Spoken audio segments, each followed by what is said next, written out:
ఇంటికి పూర్వపు కాలంలో పూజల కోసం ఉపయోగించేది ఒక మేడ మీద గది. ఆ గదిలో ఓ పాత అద్దం ఉంది. ఎవరూ ఉపయోగించరు. ఎందుకంటే రాత్రి వేళ ఆ అద్దంలో మనమే కాకుండా ఇంకొకరు కనిపిస్తారు. ఒకరోజు వినయ్ అనే యువకుడు ఆ గదిని క్లీనింగ్ కోసం వెళ్ళాడు. అద్దాన్ని తుడిచేసిన వెంటనే తన వెనక నిలబడి ఉన్న బొగ్గు కళ్ళు కలిగిన వ్యక్తిని చూశాడు. తన వెనక్కి తిరిగాడు. ఎవరూ లేరు. మళ్లీ అద్దం చూశాడు. ఆ ముఖం ఇంకా ఉంది. ఆ వ్యక్తి నెమ్మదిగా మాట్లాడుతూ ఉంది.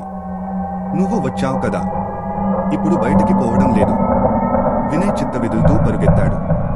కానీ గది తలుపు ఆటోమాటిక్గా మూసుకుపోయింది. తన మొబైల్ తీసి లైట్ ఆన్ చేశాడు. అప్పటికి అద్దంలో ఎటు చూసినా ఆ ముఖం.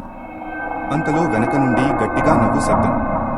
అవును, ఆ ముఖం అద్దంలో ఉండటం లేదు. ఇప్పుడు గదిలో ఉంది. వినయ్ మొహం వంక చూస్తూ, ఇది నీ ఇంటే, నేను క్షమించు అంటూ కేకలు వేస్తూ వెనక్కి పడ్డాడు. తరువాత రోజు వినయ్ కనిపించలేదు. కానీ అతని మొబైల్ ఆ గదిలో అద్దం ముందే పడి ఉంది. మొబైల్ ఆన్ చేసి చూస్తే వీడియో రికార్డింగ్లో చివరగా వినిపించిన మాటలు.